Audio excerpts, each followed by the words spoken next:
Welcome to the EchoCast, episode 41. Happy New Year. 2019 feels like it just turned 2018.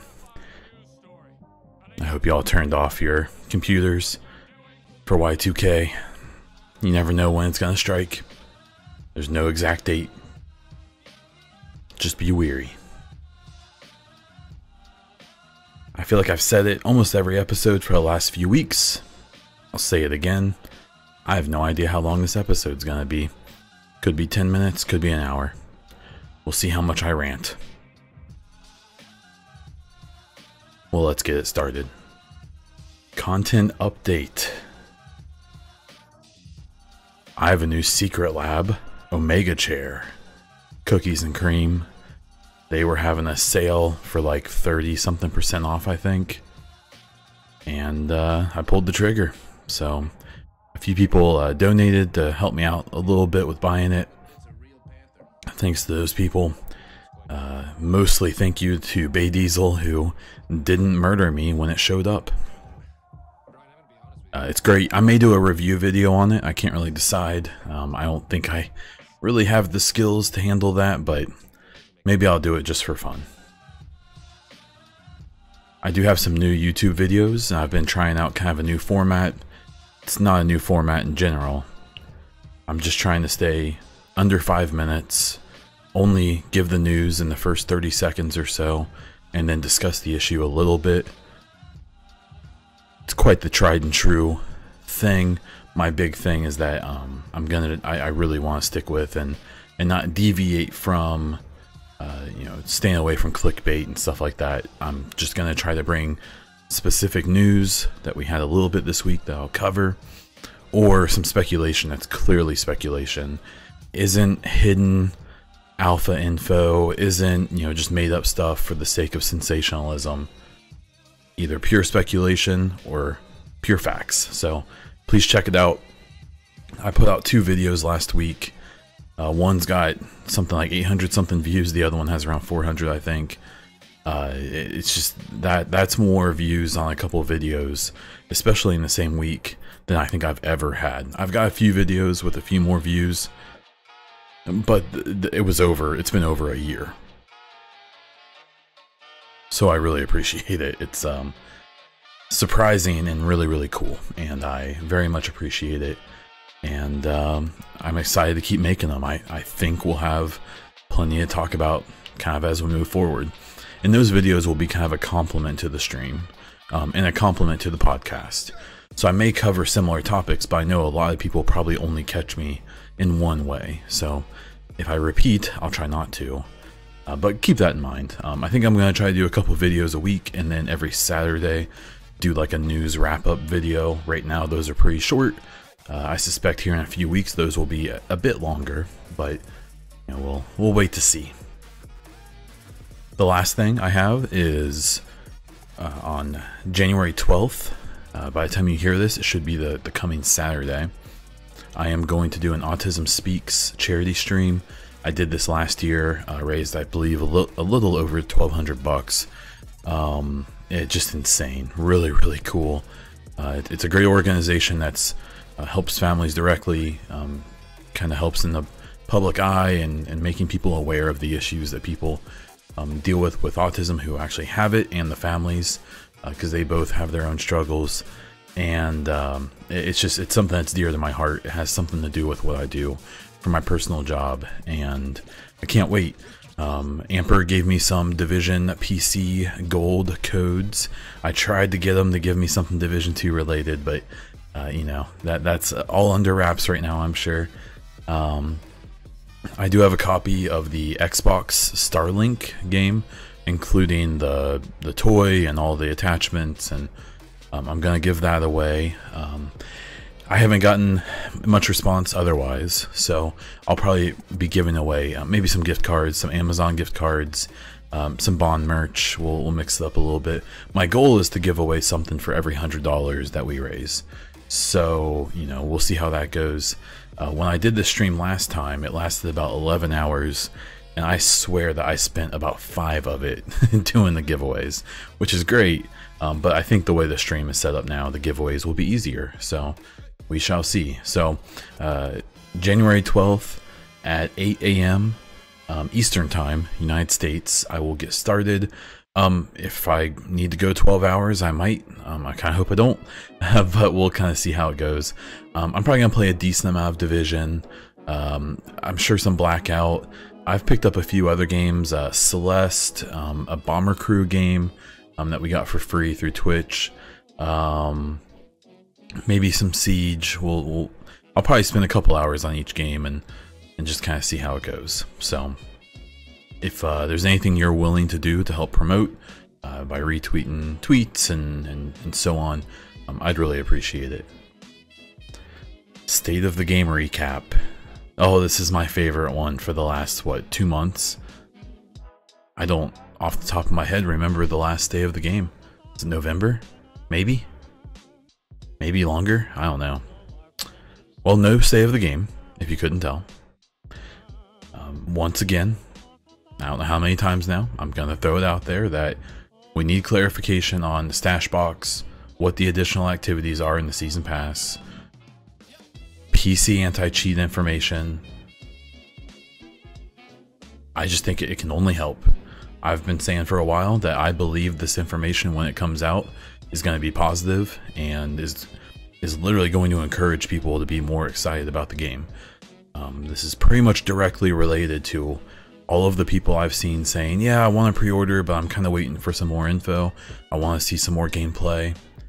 I made a somewhat complainy tweet about, the French division. The official Twitter posted this little trailer, and it's just cut up scenes from the trailer from June. No teaser trailers, no new trailers, nothing. Like, I just don't.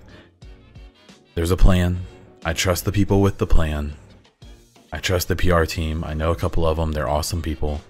I trust everyone. But I really do. I am just very uneducated. I don't know anything. Because even right now, like right before Christmas or even today, if they released a 30-second teaser trailer with all new footage, people would lose their mind. There'd be 100 videos up, cutting down every single second of it. I'd probably do it too. I don't know. But we need that information. I suspect it can only be good for the game. People want to pre-order. They want to feel like they're more educated than they currently are. So there's that weekly rant. I can't wait for that to be over. The Division news, or I might as well just start calling it the Division 2 news. We had a few things here. We had the ESRB ratings release their rating for Division 2. Kind of as expected, it was rated as mature because of using guns and killing people, as well as cursing. It did mention drug and drug paraphernalia, and it specifically talked about the drug spice being discussed and used. And what I found the most exciting was that it depicted some graphic cutscenes, which leads me to believe they're going for a more gritty, maybe a more rough storytelling technique this time. In Division 1, there's a few of those side trailers, the side intel you can find, the video footage and stuff, where there's some graphic scenes, but nothing too bad. This sounds, it talks about people being shot up close in the head, people being beaten with a hammer. I mean, it sounds like whoever we're dealing with, or the type of things or cinematics we're going to see this time may be pretty rough. And I think that's great. I think this could be, a potential for a really gritty, interesting story. The spice thing I find interesting. People are really jumping on that. So in the United States, there's a thing called K2. It's also known as spice.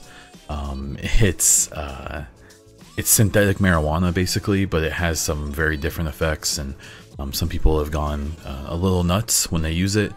I think this is either coincidence or just a reference. I don't think that we're gonna have K2 in Division 2. I could be wrong, but I suspect it's either a coincidence or a reference, less than a direct use of something that already exists. But who knows? I could be wrong. What is probably the biggest news to a lot of people is the Julian tweet. If you follow my YouTube, if you follow my Twitter, you have seen this. In a conversation with Mark of Blades, he posted something about no information. I replied saying, "Hey, I have a feeling either plans changed or what Julian talked about at Ubi Day with DZ information in December. Maybe it wasn't allowed to come out. Maybe it was referencing that creator event." And lo and behold, I get a reply from Julian himself that basically confirmed that. That basically said, "Hey, we did release a ton of DZ information in December. It was during the creator event in Malmo, North Carolina. Unfortunately, he doesn't make the decisions on what information is released or not. Side note, I bet if he made the decisions, we would probably know too much about Division 2 right now." So, but he basically clarified that, hey, our communications team handles what gets released and what doesn't, and the decision was to embargo that information until further notice. So in his tweet, he specifically mentioned that lots of new info was coming soon-ish. So I think he was trying to keep people from thinking anything was coming out like the next day, but trying to keep people somewhat satisfied that there was news coming relatively soon. I certainly hope so. I'm very patient. I feel like the number of times I've been accused of being a shill or being paid by Ubisoft or being a suck up or some more graphic things, even I'm kind of impatient at this point, and that's probably fairly apparent in a lot of ways. I'm still super pumped. I'm super excited. I have tons of respect, and I'm cool with everyone that's involved in the game. I'm just impatient, and I want more. On that note, I think I've said it before, but I want to quickly say it again. I think that people do need to kind of realize, though, that with the way this information is coming out or isn't coming out, I think people need to realize that there's a relatively small number of us who are keeping track, like hour by hour, of what is coming with Division 2 and constantly checking and looking out for it. Hell, maybe it's just me. I bet it's not, though. And so one thing I've realized is that the average person who's going to buy this game, the first game sold, what, 2 million copies in the first week or month or whatever. I suspect this game is going to perform maybe not as successfully, maybe though. People have to realize that 99% of the people who buy this game probably don't even know when it releases, probably aren't keeping up with it. They may know that it comes out in March, but they'll worry about it then. They're excited about Anthem, they're still playing Destiny, they're knocking out some Madden, they're knocking out some FIFA, they're playing a lot of other games, and they aren't just focusing on the Division. Being an adult and being very busy and being a little obsessed, myself and I think a lot of other people fixate on this one game and maybe don't realize that the reason information comes out the way it does is because that's the way it works for the vast majority of customers. Do I think that, I don't think that means they're forgetting the more serious or hardcore people or the fanboys or whatever you want to call them. I think they're just realizing that basing their entire media campaign and PR and marketing on maybe 1% of the community it just isn't how they do it. I've come to realize that. That's helped me be a little bit more patient. But come on, let's get some more. I want it now. Okay. A quick little thing I saw today. Survivor, who I know from Reddit and from Twitter, posted on Reddit about a game, which I believe is like GameStop in the UK. And they have their own specific pre-order just for their company. That has a couple extra things, I think. But one thing that's in that is there's a description of the game, and it talks about the single player campaign, and it speaks of it being about 40 hours long. Now, this isn't giant big breaking news, I don't think. I think it's interesting though, and I think that's about what I would say most people spent on Division 1 to play through the story, unless they were really beasting through it or really just skipped it or were boosted or whatever. And so that's cool. I think that's a pretty substantial story if you think about it, because it's a game that's meant to be played for many, many, many more hours in in-game. So a lot of games like this, I would say Destiny 2, I can't remember how long that single player was, but I don't think it was anywhere near 40. I played through it twice all the way and almost fell asleep the entire time. But I think 40 hours is pretty substantial for a game that wants you to get to the end game. Obviously the story is going to be cool and exciting and interesting, but the Division, and especially the Division 2, really starts at the end, if that makes sense. So I think that's a great sign. I'm really excited to see where that takes us around DC, what kind of missions we do, what kind of intel we find, and what kind of story they lay out for us. The final thing is just speaking about the beta. I've been seeing lots of things popping up. It reminds me of the old my dad works for Nintendo kind of thing, where a lot of people have these inside sources on when the beta is coming. The interesting thing is that they all must be wrong, because none of them are saying the same thing. So I've been predicting for a while that the beta would come in the middle or end of January, the private beta. I've seen a few people literally on Reddit be like, well, I called Pepsi because of that Mountain Dew promotion, and they said that, you know, the Mountain Dew promotion wording gives the impression they'll be responding to people on the 16th, which may lead to believe that the beta may start on like the 18th or 19th. I've seen other stuff now that's suggesting it may not start until the 25th, 26th, 27th, in that window. I mean, I don't care. I would love for it to start tomorrow. I think it really does need to happen this month, though. I think it'd be smart if they did it. I would say that week of the 20th is probably the latest they should really go, because I'm under the impression that that closed beta will probably be in February, and I'd be surprised if they don't run that around the same time that Anthem comes out. That would be a big, you know, flop their thing out on the table and say, have a look at this. Oh, that was super inappropriate, and I'm very sorry, but I'm gonna leave it in. So if they're gonna have that beta in that window on the week of the 10th or 17th of February, I can't imagine they would have the private beta like the 3rd. It's too close, you know. It doesn't that wouldn't make sense, but who knows? I don't know anything. We'll figure it out. But either way, I'm excited to play it. I'm excited to stream it. I'm excited to make actual content about it. I'm excited to actually talk about details of the game. Obviously, we can't talk about the alpha. There's a 5-year NDA on that. But we can talk about what's in the beta.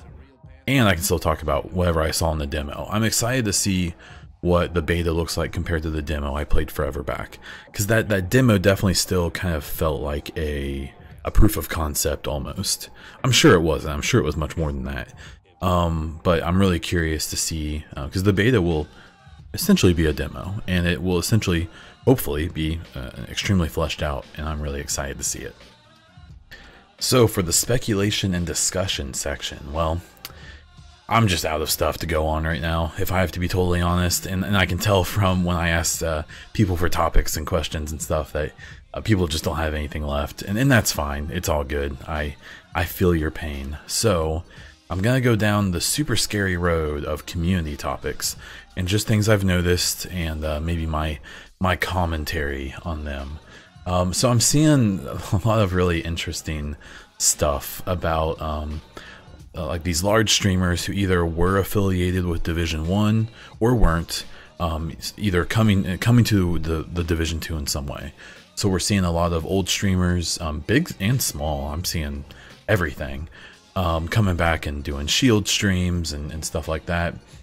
I'm seeing various people make commentary both ways. I'm seeing people, you know, kind of ripping on these people for coming back to the trough. I'm seeing people, you know, those people who are coming back saying, hey, we can only help. We love the game too, you know. My opinion on it is that anyone who's like partnered and who does this full time, I don't blame them for not playing the Division exclusively for the last 3 years. You can't do it. You have to have some variety. I think that a big streamer like that can definitely main a game, but they have to throw in some variety. And as someone who loves the Division, there simply was never enough content for the Division 1 to keep someone full-time for 3 years. It's not there. The first year, maybe, but then it was so rough because of various issues. The second year, not really. I mean, year 2 of Division was really cool.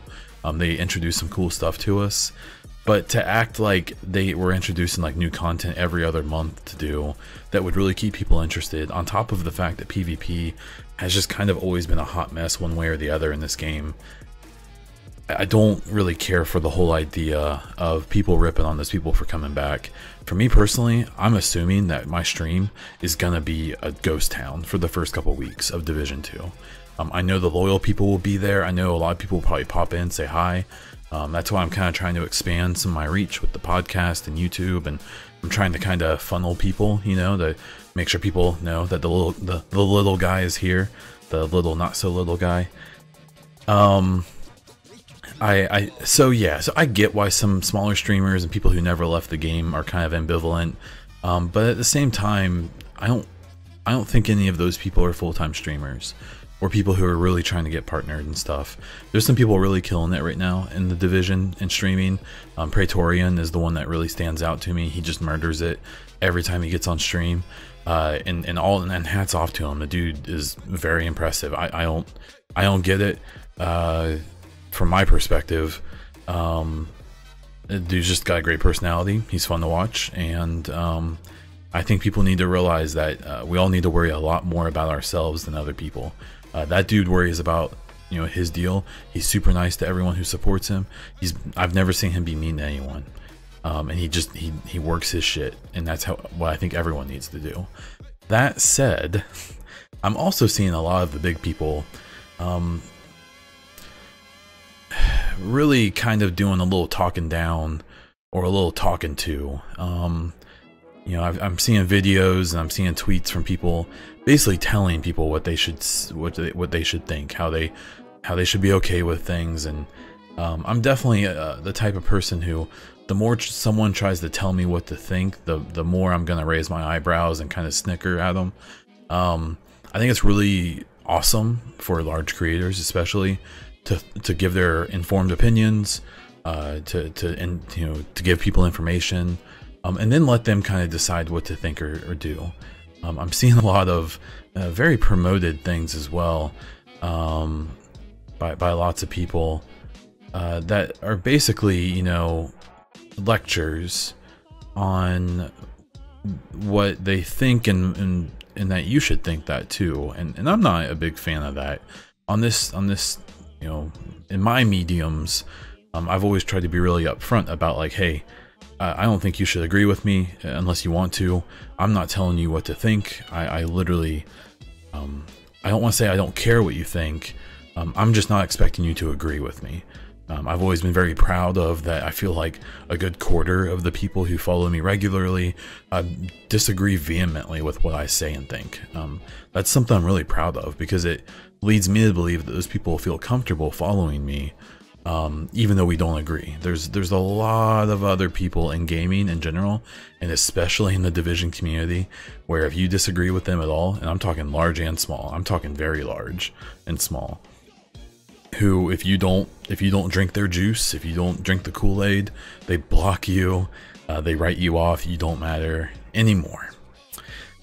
So my little message with that is definitely listen to people and get opinions from all over the book, but be really leery of people selling the snake oil.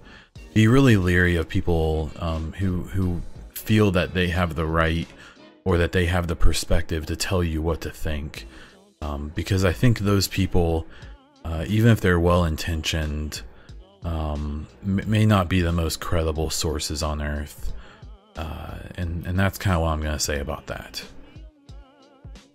I'm not calling anyone out, just saying, just be mindful of who you're listening to. Another little fun topic I've seen shooting around, and I think I'm actually going to make a video about this, a real quick one, is a movement in the Division 2. So some very bored people have been throwing out lots of opinions and thoughts on this, and I'm seeing tons of misinformed stuff. So I'll acknowledge that if people give their opinion on that, and if they feel like the movement in Division 2 I assume they're talking about the demo, because I know none of them are talking about the alpha, because that's under NDA and they should never do that. But I've been seeing a lot of comparisons between Division 2 and Wildlands, and I'm just gonna come straight out and say that that's wrong. They're very different in my experience with the demo. Let's make that clear. So there's two concessions I'm willing to make. The Division 2, it seems the camera angle has changed pretty drastically from what I've seen. It seems like it's a lot more sucked in on the character, maybe even a little bit lower, and it's extremely similar to Wildlands. In that way, the angle or perspective, I guess, very similar. The other similarity, I guess, I would concede, is that there's some more momentum to your character. So that in the demo, I could tell there was a really blatant change where I don't know if it's like a sprint cooldown plus some other movement mechanics, but essentially like your character feels like they have momentum. So when you stop or when you go one direction then the other direction really quickly, it's not instant. In Division 1 it basically is. And it causes issues like the good old chicken dance, where the movement, the server basically can't keep up with your movement and causes you to flip-flop all over the place and you can't be hit. So I'll concede those two things. The angle is definitely similar to Wildlands, and the momentum, I guess, is similar. What isn't the same, and what I've noticed is a lot of the people commenting on this and saying it's exactly the same as Wildlands are also saying how much they hated Wildlands and how much they never wanted to play it. So what that leads me to believe is maybe those people didn't play very much Wildlands. Maybe they didn't even play it at all, perhaps. And while I've always been pretty critical of the game, I don't feel like it's a true Ghost Recon game. I've played it a fair amount. I've even streamed it a decent amount. And from playing the demo and from playing Wildlands, they're not the same. Wildlands is to me, it's very clunky. It's very sloppy, kind of. You just don't feel connected to your character very well. And the cover system on top of that is just atrocious. With Division 2, with the demo I got to play at E3 and the footage that we've seen, despite the momentum, I still felt like the characters felt really snappy and very responsive to controls. And the cover system's still there. It's the same cover system. I've been seeing that too. I've been seeing people say they think that the cover system's the same as Wildlands, where it's like adaptive. So if you kneel by something, by cover, it automatically does cover. That's not true. Still the same cover system. At least it was in the demo. So, you know, the people talking about this, some people, it seems like people who are genuinely concerned and don't know. Some people, I know they know, and I think they're just being provocateurs. Again, it goes back to my point before that there's people in the community who don't want the game to succeed, because the more they can complain about the game, the better their various social media and creative avenues will go. So I'm just going to say that the perspective I have is that while Division 2 definitely the characters have a little more weight, and that the camera perspective is definitely different, that the controls are in no way, shape, or form exactly the same as Wildlands. And I think because of some of the misgivings people have with Wildlands, saying that it's exactly the same, it's very possible you just have a different opinion than me, and I'm cool with that. But I think that's either someone who doesn't have enough experience with either, or is simply just trying to rile people up. But who knows? I certainly don't.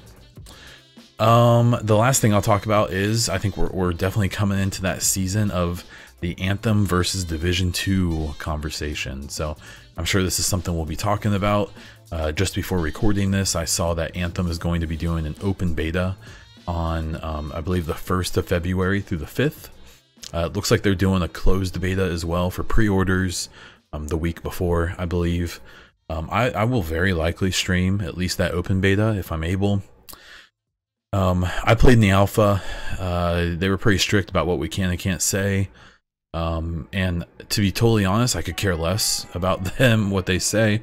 But from a professional standpoint, and the appearance, I won't, drop a bunch of information and such. But I will just basically say I was not a fan. Not even talking about their alpha, but just talking about that game in general. When they announced, I was super excited. I was also really excited that we didn't know Division 2 was coming at that time, but there was a good idea, and I was like, man, this could be really cool to have a game like this. That despite how many times I see people compare Anthem and Division, it's not the same. It's definitely way more like Destiny or Warframe.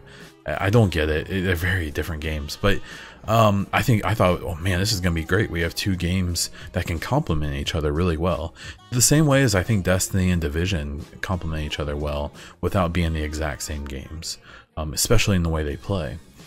And then so that first trailer came out in 17 of Anthem. I was super pumped, and then in 18 they dropped a bunch of gameplay, and while everyone was oohing and awing, I'm sitting here looking at it like, ugh, like, man, I don't know. This looks kind of generic to me. I'm not sure. I know they've done a lot of streams lately, and they've been showing a lot of stuff. The ones I've caught have been much less than impressive. I think the hype train's going pretty hard on this game with a lot of people, and that's awesome, honestly. If you're pumped about Anthem, don't listen to me. I'm an idiot. Ignore me completely.